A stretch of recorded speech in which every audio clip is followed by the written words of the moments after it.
Welcome to another edition of Mathematical Games.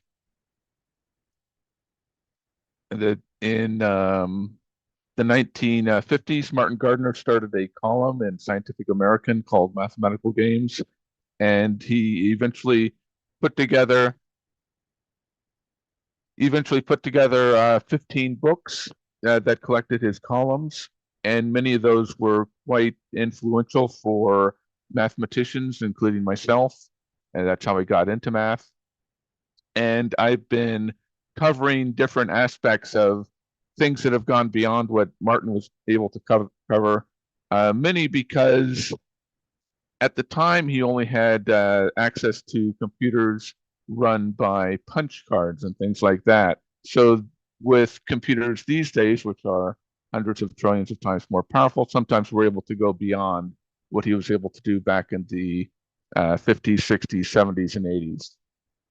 So today I'm going to be talking about some games that are caused by uh, intransitive or non-transitive dice and related objects, and also things related to Markov chains and probability.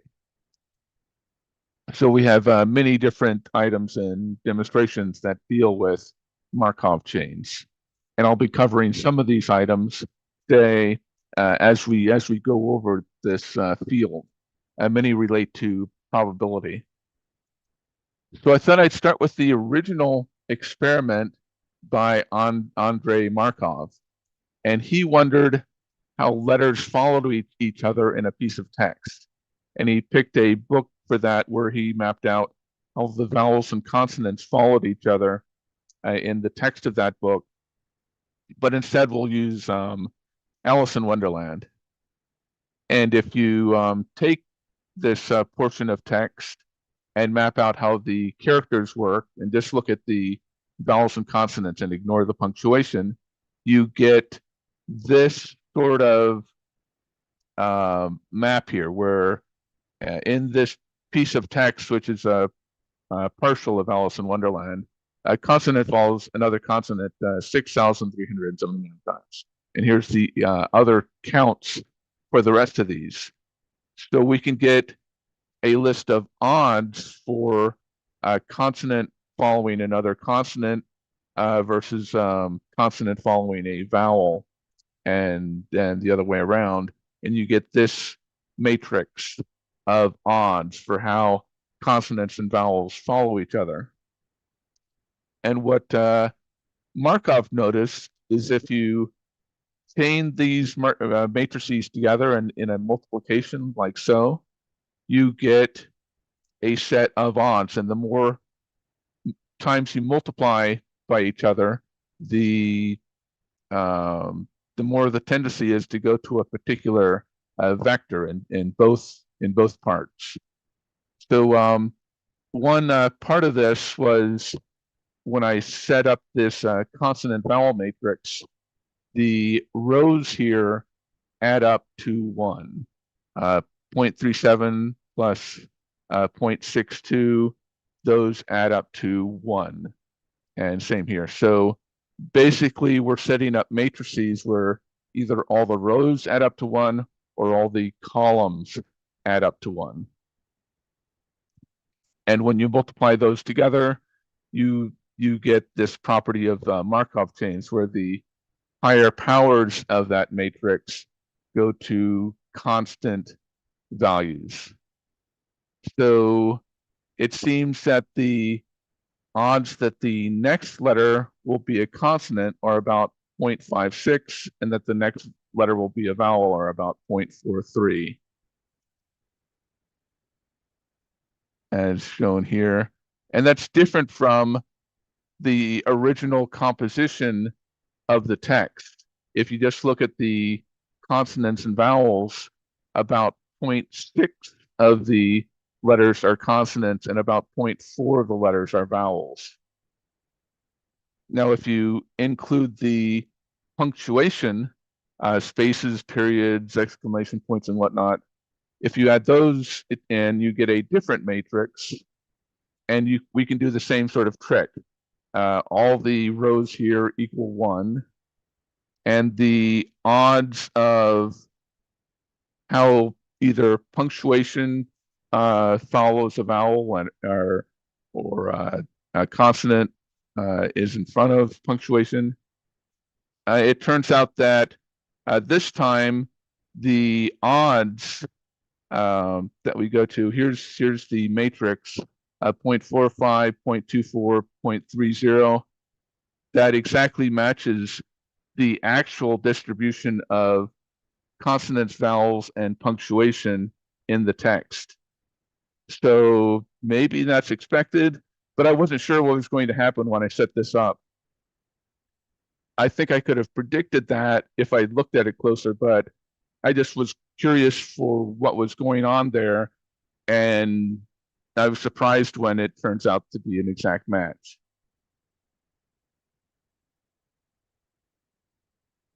So one place where this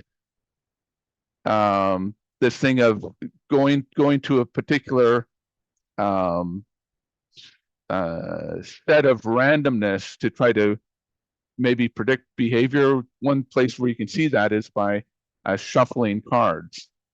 So here we have a deck of cards that's in order. All the twos are at the front and all the aces are at the back. If we do a perfect shuffle where we riffle the cards together, like so, here's a out Pharaoh shuffle where the top card stays on top and the cards are perfectly interleaved. And the similar one is an in Pharaoh where the top card moves to position 2. These are two standard shuffles. If we do 8 of these out Pharaohs perfectly, we get back to the original order of the deck. So if you're really good at shuffling, it's a great way of cheating at cards. And with 52 perfect in Pharaoh shuffles, you also get the original deck restored. But most people don't shuffle perfectly. So I developed a piece of code for a sloppy shuffle. Now with that, the kind of usual shuffle when you're just shuffling cards together, here's a single sloppy shuffle. We can do these randomly. Oops. I need to set up the deck first. So here's the deck. If it's going to cooperate. Why isn't that cooperating?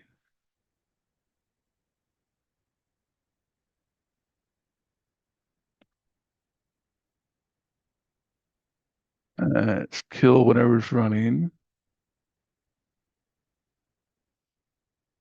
Okay. Now I can do a sloppy shuffle. Okay, so here's every time you do the shuffle, it's slightly different. If we do that a few times, we get a well-mixed deck, which is the point of shuffling. With in this, if you set the sloppiness to 0, you'll get either perfect in Pharaoh or out Pharaoh shuffles. And if we try some of those,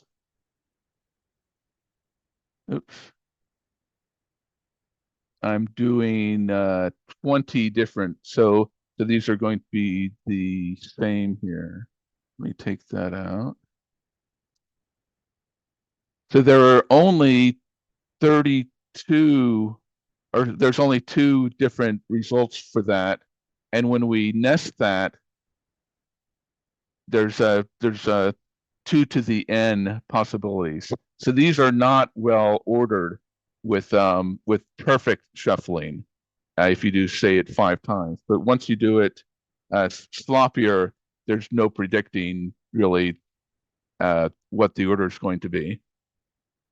One of Gardner's friends and a person I knew well, Solomon Golem, he proved that with a mix of perfect in shuffles or out shuffles and card cuts, you could basically order a deck in any permutation. So if you wanted to stack the deck in a particular way and you were really good at shuffling, you could just basically shuffle the cards about 20 times, mixing in with cuts, and you'd have the deck exactly the way you wanted it. Poincaré looked at shuffling, and he had an idea that a number of shuffles would basically scramble the deck, and that was actually proven by Gilbert, Shannon, and Reeds in 1955. Bell Labs recommended 7 shuffles for shuffling a deck, and that was later proven in 1992. Bayer and Dynikonis did a big study on card shuffling, and 7 shuffles was the correct number of shuffles to be sure that you've got a well-mixed deck. One study related to Markov was Galton's study on English peerage. He wondered, why do family lines die out? So here's one. Now, why isn't that? Oh, yes, I need to evaluate my code first. There's that. So here's a sample where you've got 60 family lines, and they quickly die out after a while. And you can see that they go to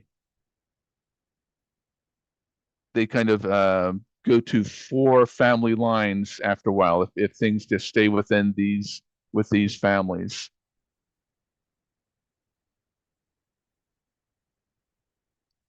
Back to card shuffling. Here's a demonstration about card shuffling. Oops. And we can do different maps on the number of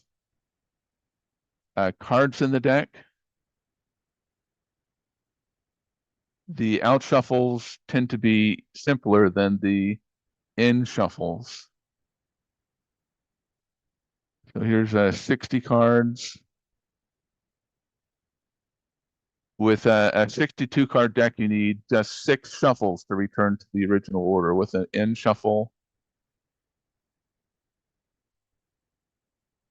you can see these patterns as they develop. Smaller decks are, of course, simpler. So I've always found it interesting. When I read about this in Gardner's column, I tried to get really good at shuffling, but I never quite got it. So along with Markov, there's a whole group of probabilists working on various ways of figuring out how probability works. A big driver of this was gambling. The early studies of probability mostly dealt with how you could win more money than somebody else at the gambling tables.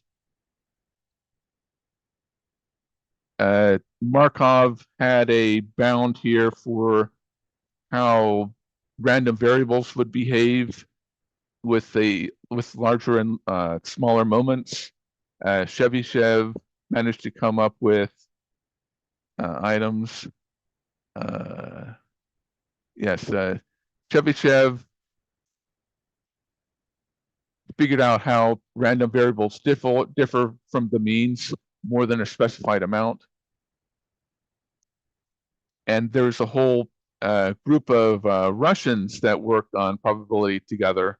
There's also a French group, an English group, and they sort of competed with each other for how to define what we now know as modern probability. One of the big results out of that was Einstein's 1905 paper on Brownian motion. He was able to predict that the way a tiny particle moved in T when it was bombarded by molecules, they weren't sure on the molecules part at that point, but he basically came up with the hypothesis that the reason this tiny particle was moving around in a random way was due to smaller items moving it, interacting with it. And from that, he predicted a quantitative predictions for diffusion. And these are the diffusion equations he came up with.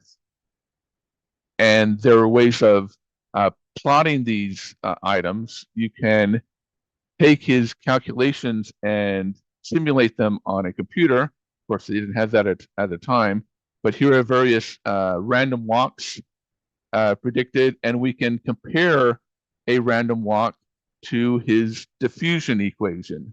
And you can see that it maps up fairly well with the predicted diffusion coefficient.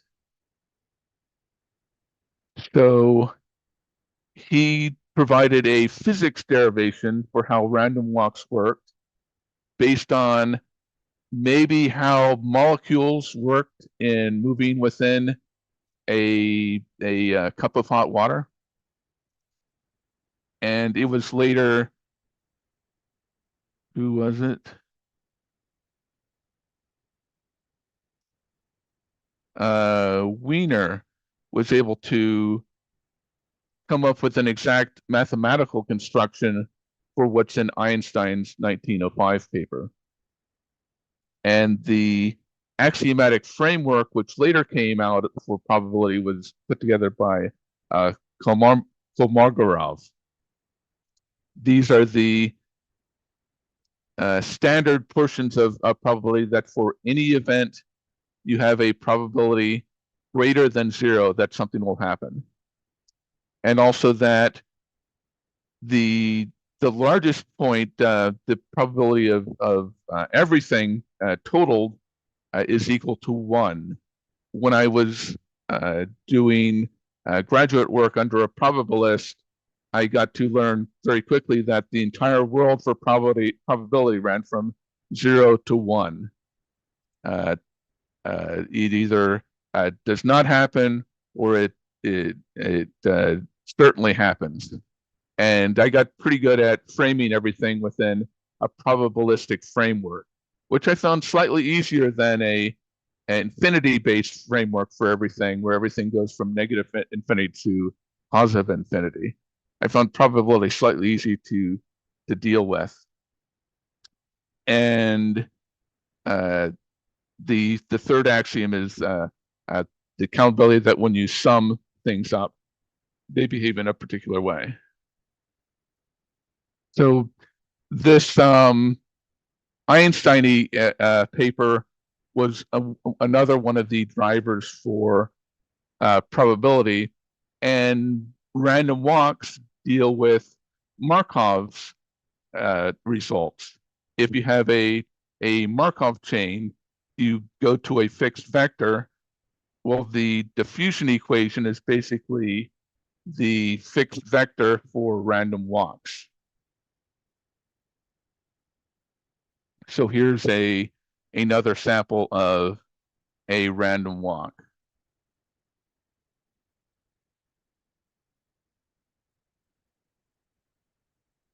And as we change the variables, we get items going more and more towards a diffusion coefficient, which is basically a prediction for how spread out things will be and where the random walk might go.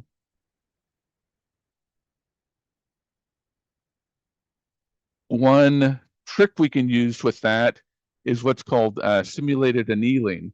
If you want to find, say, the lowest point for an item, let's randomize this equation here. As we do more and more steps, we will get closer and closer to a global minimum. So in this experiment, we started off with this point and we got into this well, but after a while we jumped out of that well and went over to this one. With simulated annealing, you're able to try out worse solutions in hopes that if you're in a local minimum, say this here is a local minimum, but it's not the absolute minimum. If you get trapped here initially, the hope is that as you keep trying things, you'll jump into another well.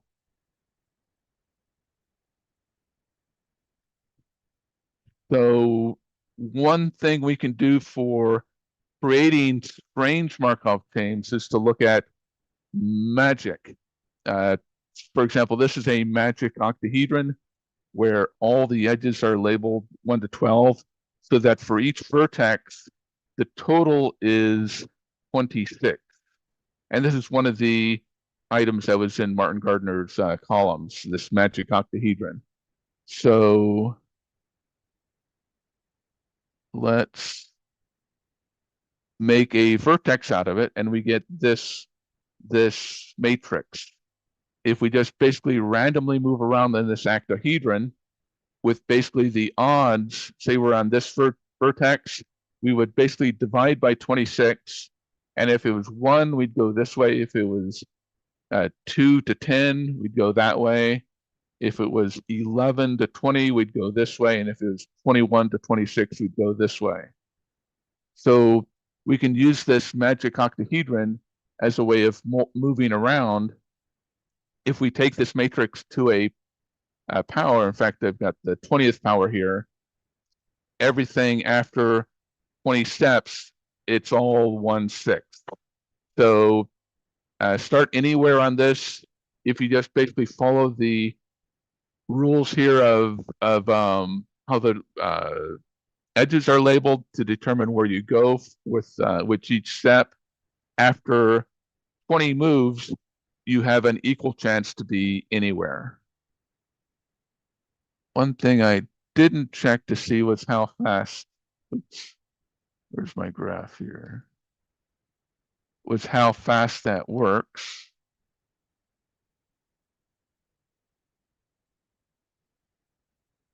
Yeah, it looks like this isn't particularly fast.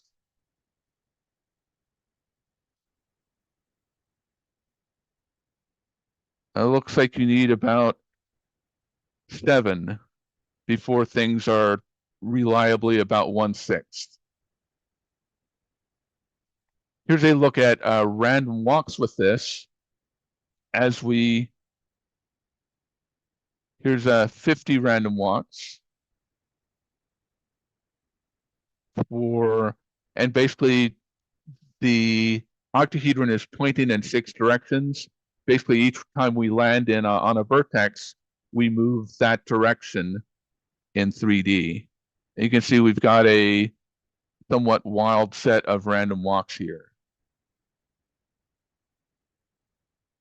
And we can approximate the distance from the origin after, say, 1,000 steps in these random walks with what's called the Maxwell distribution.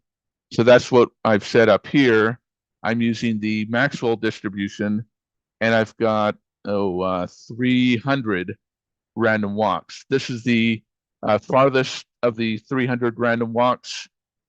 And you can see that the orange line, which maps the Maxwell distribution, is rather close fit to the maximal distances by these different random walks on the magic octahedron.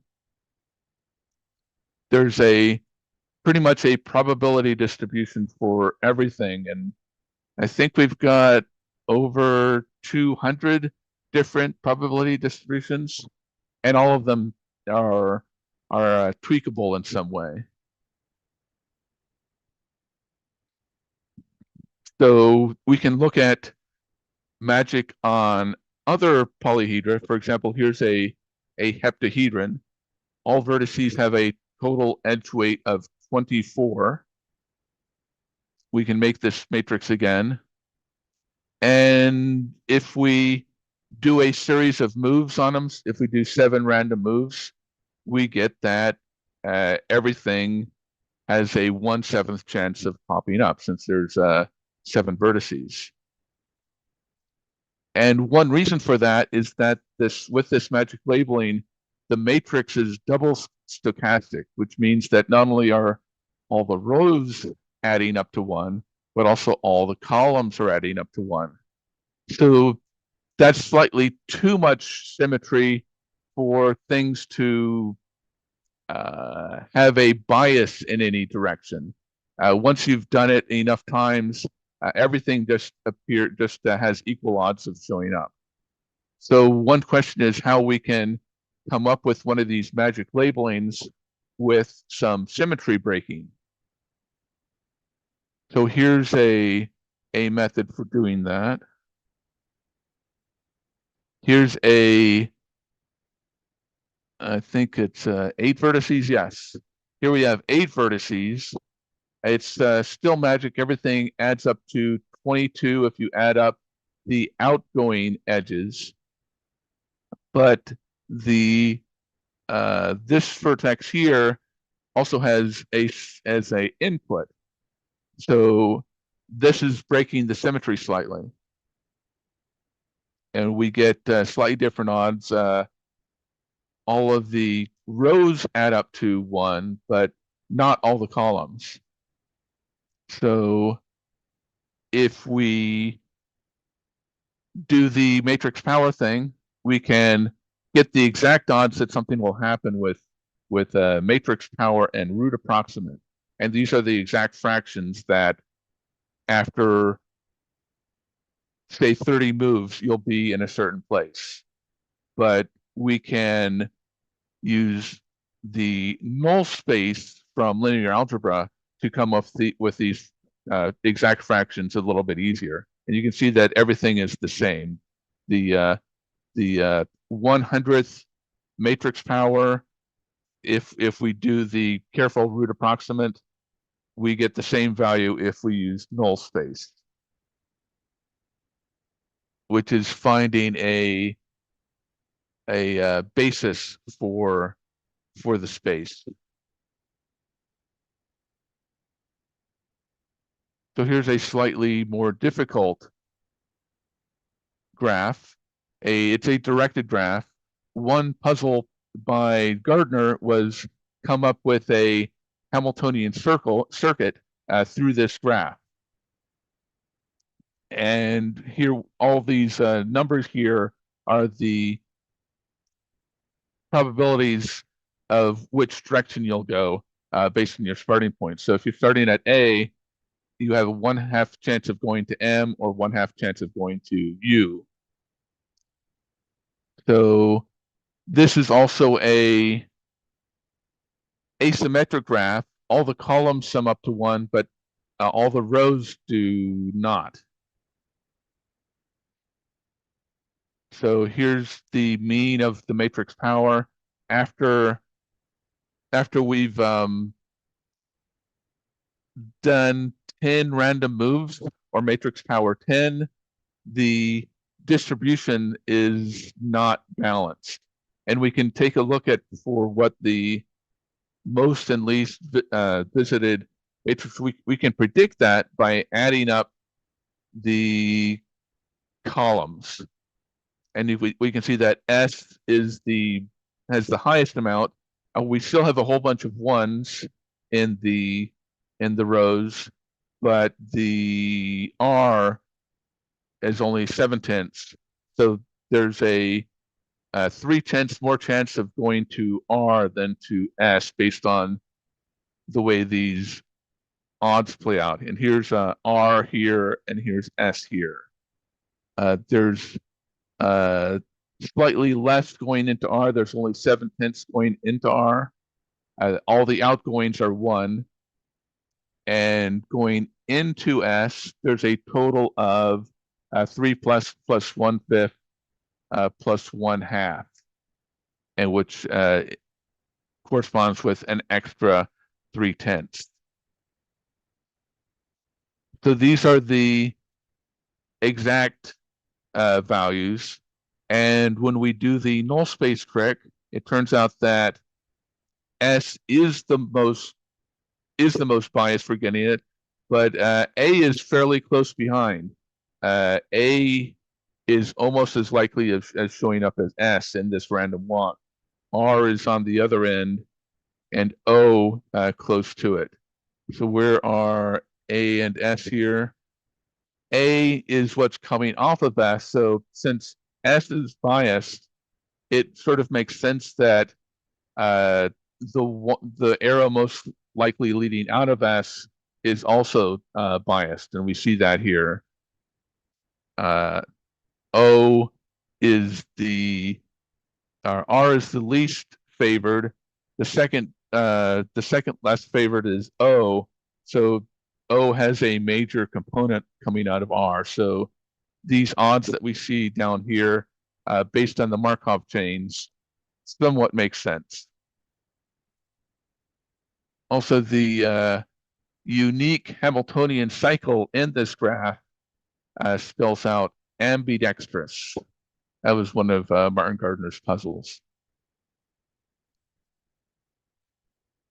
We can also take a look at absorbing Markov chains, and we have an example of a graph with labeled odds. And as we change the graph and the probabilities, we get slightly different matrices to show how things get absorbed.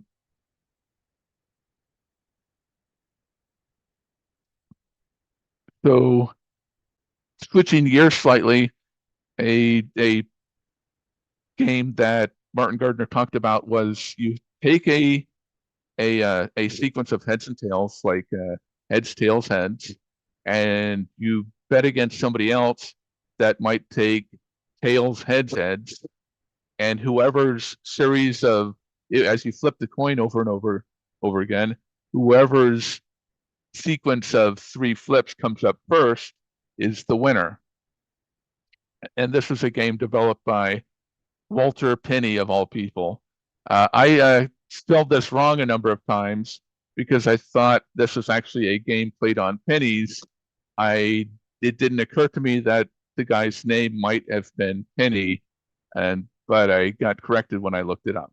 So Penney Ante is actually by Walter Penney.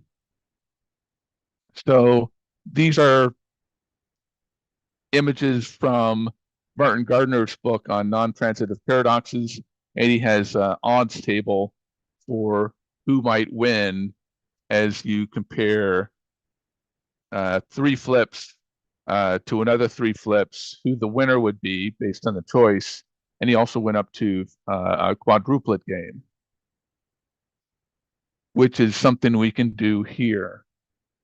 And I've got code for all of these. Here's the code for what the odds are. So here's with 3 flips.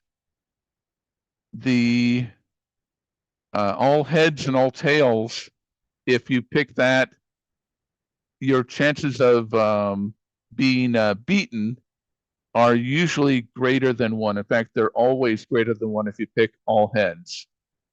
It's one of the worst things to pick, except for all tails, which is equally bad. If you pick that, the chance that heads, tails will beat you is 7/10. You have either 1/2 or less chance of winning if you pick all the same for either heads or tails. So one thing, if you play this game, one thing you learn is to never pick all 3 of the same thing. But another trick you can learn is if you have if your opponent picks a particular thing, the thing that will always beat it, if you do the opposite, if you throw out the first item and you do the opposite for the first 2, so tails, heads should do better than heads, tails. So we start with tails, heads, and if you add heads at the end, you have a 3/4 chance of beating that.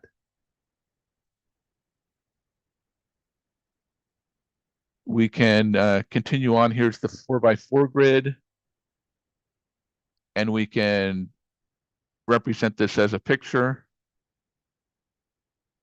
The diagonal here, these are basically zero games, but the darker it is, the better the chance of winning. That's what the higher the fraction.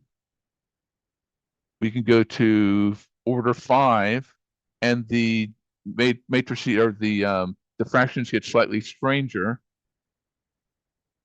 and we can see that there's some sort of pattern developing. And as we go to order 6 and order 7, there's a clear pattern that's developing within the game matrix.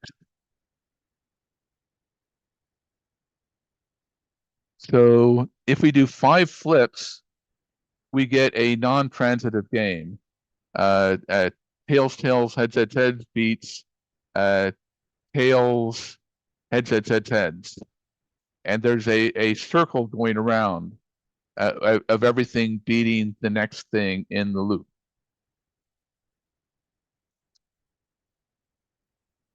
As we flip these coins,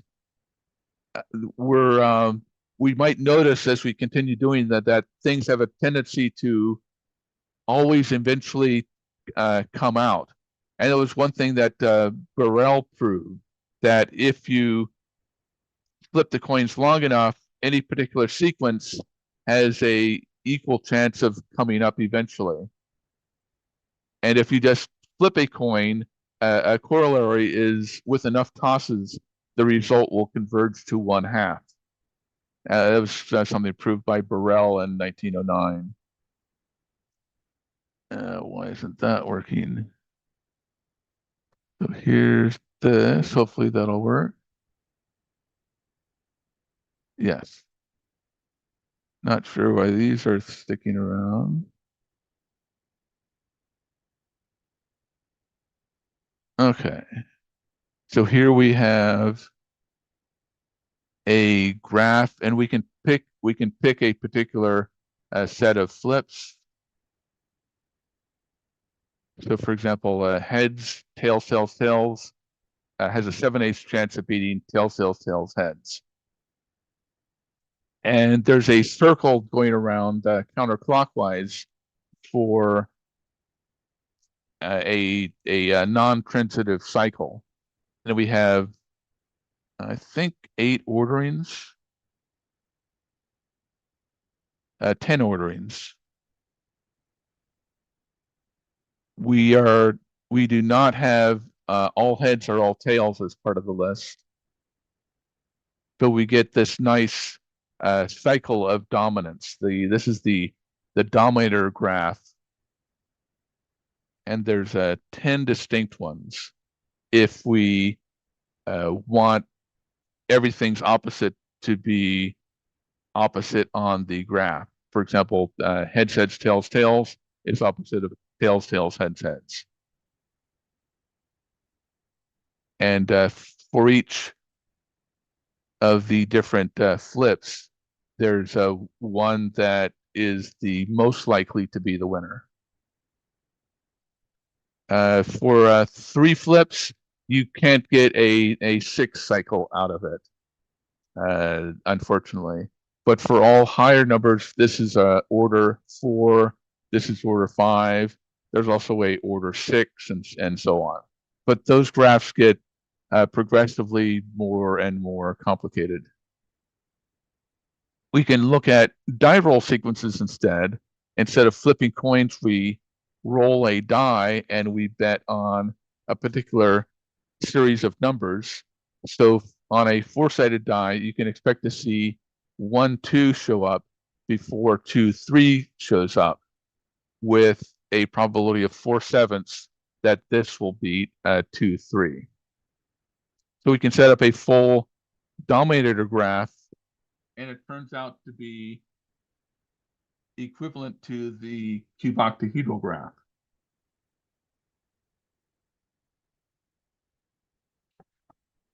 Curiously, though, there's no Hamiltonian cycle of dominance. I'm not sure if there's an easy proof of that, but it's not hard to calculate. So here's how the dominator graph works. 3-1 beats 1-2 beats 2-4 beats 4-3 beats 3-1. Note that if the last number is the same as the first number of the other one, that's the key to domination. So if your opponent was to select, say, 3-2, you could beat him by picking anything that ended with 3. At order 5, the odds change from 5 knights and 4 knights in the domination, and we can make a graph out of it.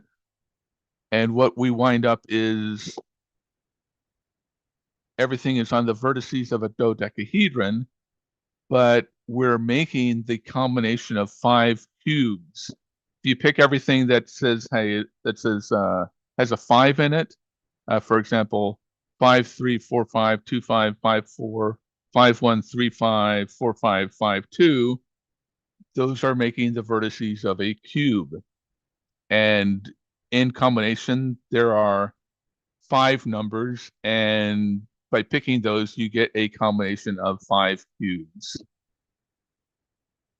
out of this. And notice that each pentagon has a ordered star on it. For order 6, I believe that the graph corresponds with the Ikasi dodecahedron, but I wasn't able to figure out how to make it look nice in time for this talk. Hopefully I'll figure out how to do that sometime later today, maybe. If I'm right that it is the Ikasi dodecahedral graph.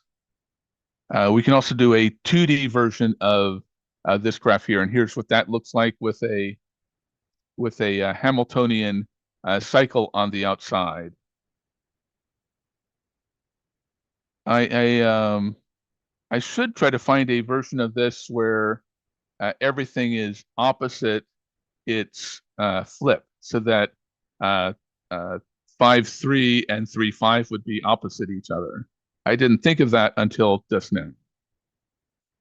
We can also look at if there are 3 flips involved, or 3 rolls. For example, if you do 1, 2, 3, 3, 1, 4, and 4, 4, 4, the odds that for those 3, whether they'll come up first, are 1, 2, 3 has these particular odds. So it turns out that 1, 2, 3 is the most likely to come up first. You might suspect that since its end is the start of 3, 1, 4, and we've shown that triples and doubles are less likely to come up than others first. So these are the exact odds for which roll sequence might come up first. We can also see non-transitivity in bingo cards. So, for example, here are 4 cards, and the first one to fill their card with a horizontal row is the winner. And we can show that AA will beat BB. And one reason for that is we've got we just need to fill the card with a horizontal row. 2 and 4 are separate here, but they are together for BB. And that's the case for each of these. Each row is 4 and 5 are different here. They're the same with CC. 1 and 5 are different in CC. They're the same in BD. So with that sort of thing, the odds for which one will come up, let's see, for 1, 2, right. The odds that AA will win is 14/30, and the odd that card B will win is 13/30. So there's a 1/30th edge for A over B.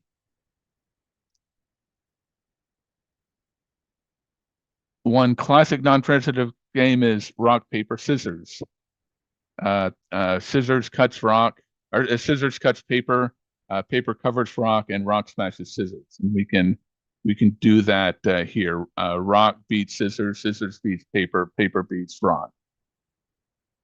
We can expand that to the game of rock, paper, scissors, lizard, Spock, and it's slightly more complicated. Lizard eats paper, and paper poisons Spock. Spock smashes scissors, and Spocky vaporizes rock.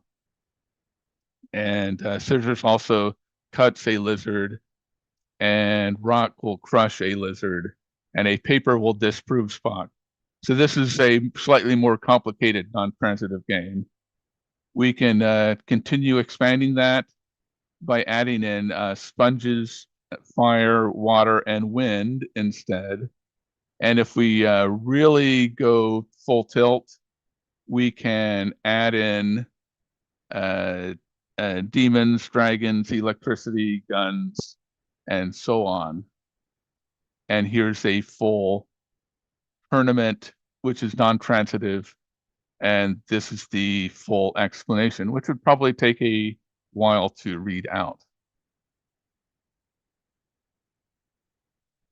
Dice are also very good for non-transitivity. So for example, we can compare the odds for which might win with just rolling a d4 and a d6. And let's see, how does that one? The odds that a die will win, tie, or lose. So the odds that die A here will win is 1/4. The chance that they will tie is 1/6, and the chance that this larger die will win is 7/12. So as we compare these dice, this is a set where A beats B, B beats C, and C beats A, each with a 5/9 to 4/9 chance. So this has a 5/9 chance of beating this, and so on. Efron's dice expanded to 4 dice, and each has a chance, 2/3 chance of beating the next one. So this has a 2/3 chance of beating that. This has a 2/3 chance of beating that, and so on. Minwan's dice have a chance of tying. 17/36 chance that this will beat that, and so on. There's a cycle. A newer set is this set here, where each one has a 5/8 chance of beating the next one in the chain. One thing I didn't do here, just out of curiosity, one thing I didn't compare is what happens when they're opposites in the chain. What happens? Oh yes, each is 1/2. That sort of makes sense. We can also go with a set of fooling dice. You put out these 4 dice, and excuse me, 1 second. You put out these set of dice, and you ask them to pick which die they would like. And for each one of these dice, there's one that it beats. However, whichever one they picked, if they're wise to you and they pick the one that will beat the die that you picked, if they choose to have you pick a die first, then you set up the game so that you're rolling twice. So it turns out that if you roll the die just once, you have a edge of winning by 2/16. But if you roll twice, the odds reverse, and the die, it turns out that A beats B if you roll it once, but A loses to B if you roll it twice. So that's a set of fooling dice. And here's a set of dice set up. These are the Oscar Van Deventer dice, where you can have two opponents, and you basically let your two opponents each pick a die, and then there's a third die you can pick that will beat both of your opponents with a 5/9 chance. This is the Grimes set.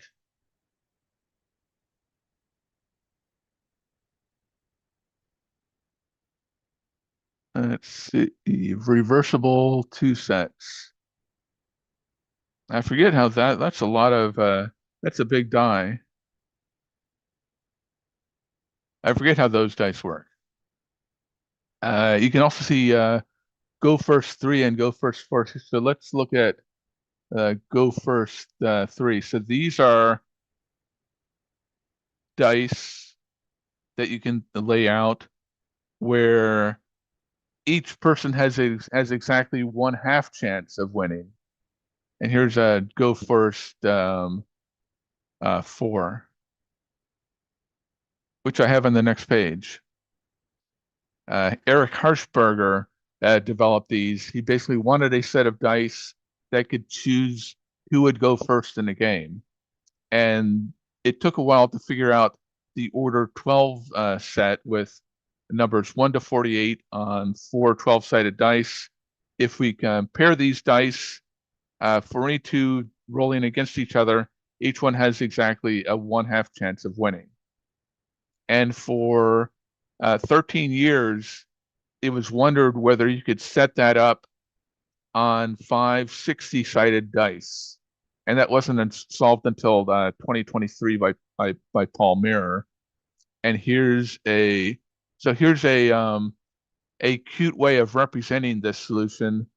For die 1, A is at positions 1, 8, 11, 14, 22, and so on. So based on the position of A here, you get the first die.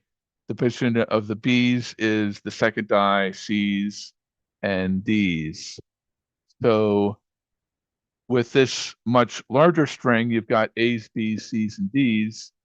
When you compare up all the different ways of rolling 2 of the 5 dice, you get that all of them have equal odds. So this is a fair way of determining who goes first in a 5-player game with dice. Slightly related to dice are Sicherman dice. Let's see if I can get this to work here. Yes.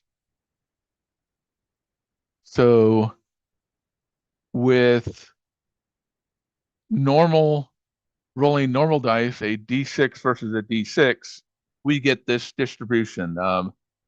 2 will happen with boxcars. There's 2 ways of rolling a 3. There's 6 ways of rolling a 7. And one question was, is there another set of 2 6-sided dice that has the exact same odds? And it turns out there is. And that's this set with 1, 3, 4, 5, 6, and 8 on one die and 1, 2, 2, 3, 3, 4 on the other die. These have the exact same odds as 2d6.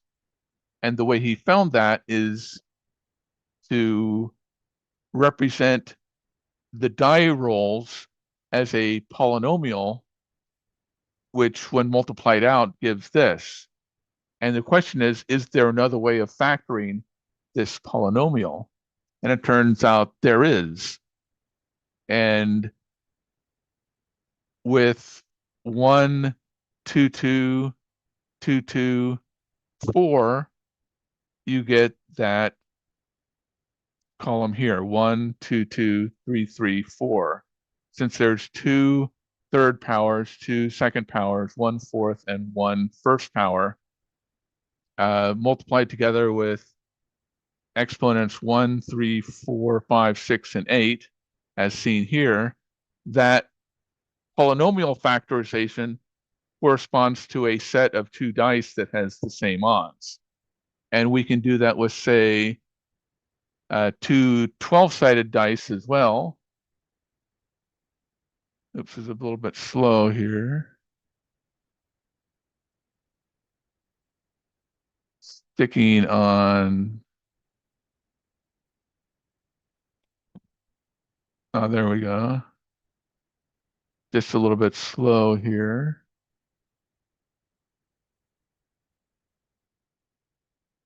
Not sure why that's taking a while. Okay, so there's 8 different ways of factorizing the 2D12 polynomial. So there's the standard 2D12, and there's 8 different ways of factoring it into 12-sided dice, basically. And you get these different weird distributions. So George Sicherman came up with this method of changing polynomial factorizations into dice. The way we define probability can change the odds, though. So a classic case of that is the random chord paradox, or Bertrand's paradox. So what are the odds that a length of a random chord is greater than the square root of 3? And the way you determine how random is defined, the answer is a half, a third, or a fourth. So if you just do a chord horizontally at random, the chance turns out to be 1/2, as seen here. If you take 1 point and select another point randomly, or just select 2 points randomly on the edge of the circle, the odds are 1/3. And if you pick a point randomly in the circle and use as the midpoint of the chord, and that will, of course, every chord has a midpoint. So that's another valid way of choosing a chord randomly. But in that case, the odds are 1/4. So that's the Bertrand paradox, that the length of a random chord, depending on the way randomness is defined, is either 1/2, 1/3, or 1/4. A way of generating these non-transitive cycles can sometimes be seen in chemical reactions. And this particular chemical reaction here is one of them. And we get this sort of weird spiral patterns as we iterate this particular cellular automaton. So this non-transitive cellular automaton rule is one way of developing strange non-transitive patterns that are sometimes seen in chemical reactions. The voter model also has this sort of property.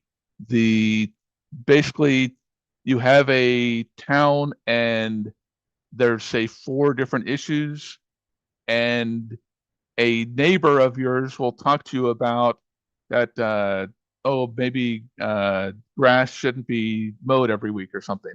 Some sort of topic like how often lawns should be mowed, or some other topic.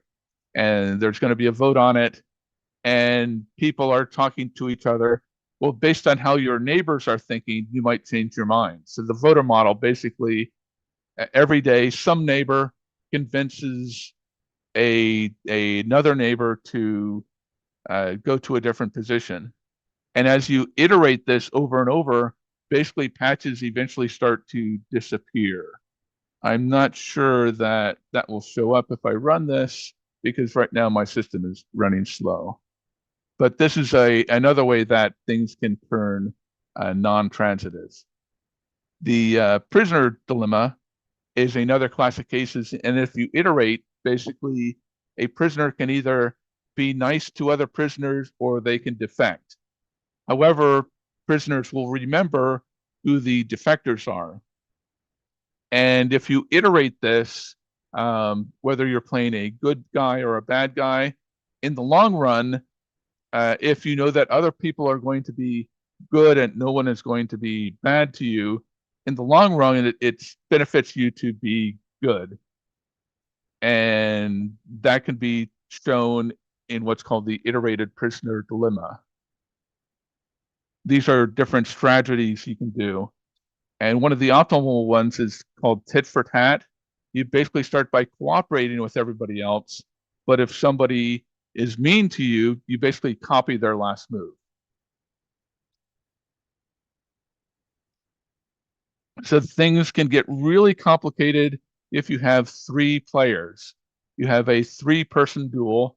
A is the weakest and C is the strongest. And you start off by A is going to be the first one to shoot. So what is the weakest player supposed to do?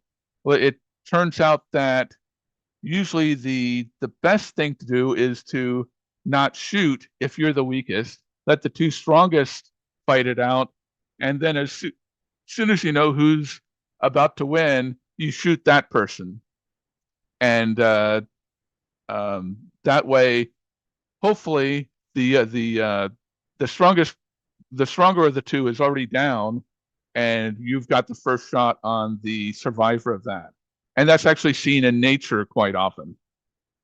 So this question of how tools work, they have rather complicated odds. So I developed this a while ago. If you have 2 people fighting each other, say one has a half chance of hitting the first and the other has 1/3 chance of hitting the other, that's a infinite cycle of possible misses, but you can actually narrow down to what the exact odds are. And that's a piece of code that I have in here somewhere. Let's see. But I wanted to show these odds of whether to waste a shot. So here's one set here, and here are the odds of winning if we do these 2 sets of odds. If we always miss while there's 3 opponents, these are the odds. And A has a 81 out of 180 chance of winning. If they just start out shooting, their odds go down. So we can map out how these change as the odds change. So I have a whole bunch of data that I've collected here, and we can make maps. So we basically fix the odds of C winning, and then we change the odds of A and B, and we get these different plots for who the winner is.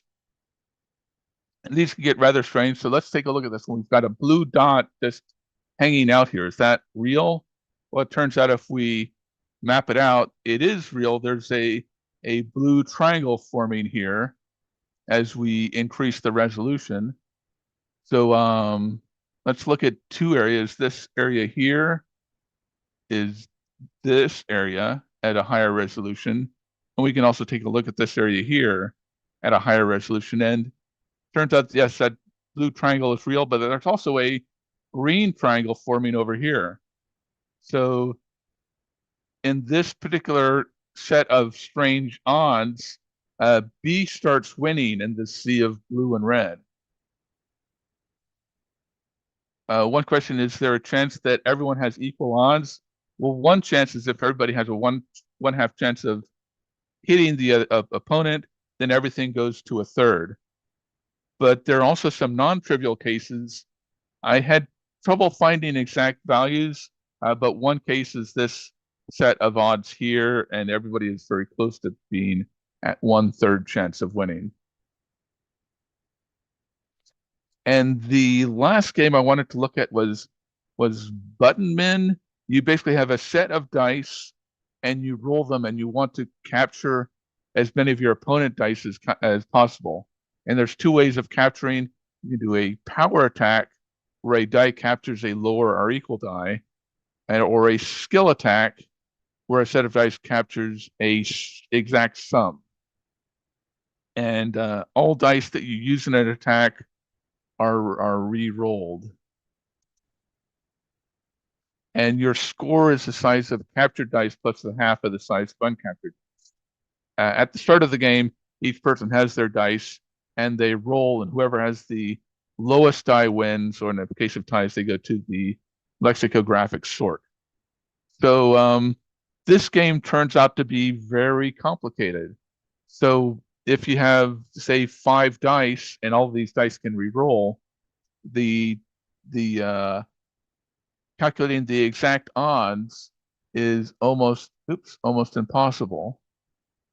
But with Markov, we've shown that if you just iterate it enough times, you'll eventually go to the odds.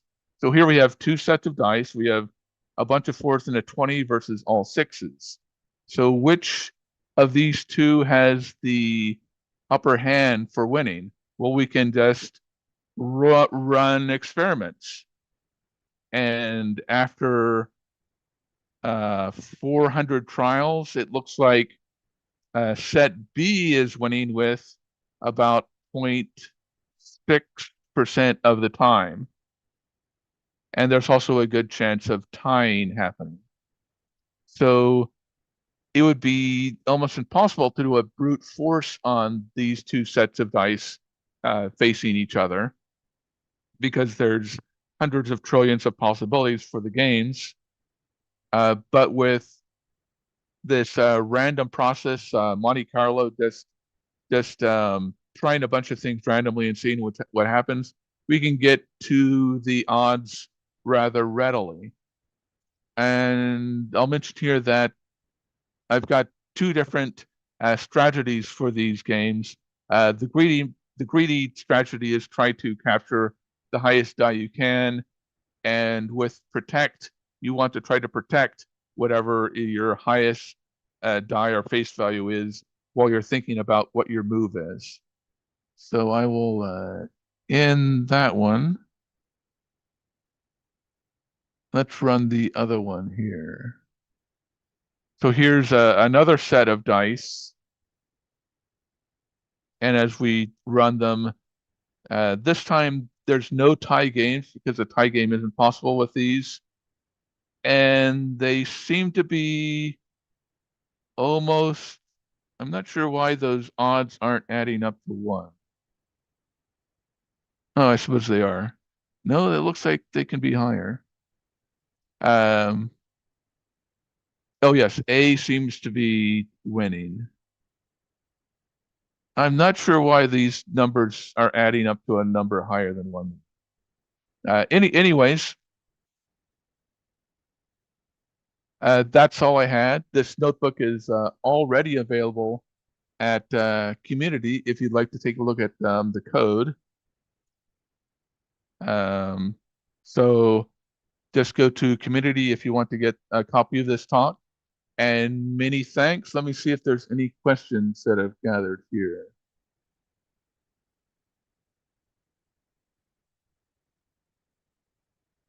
All right. Many thanks for attending my talk.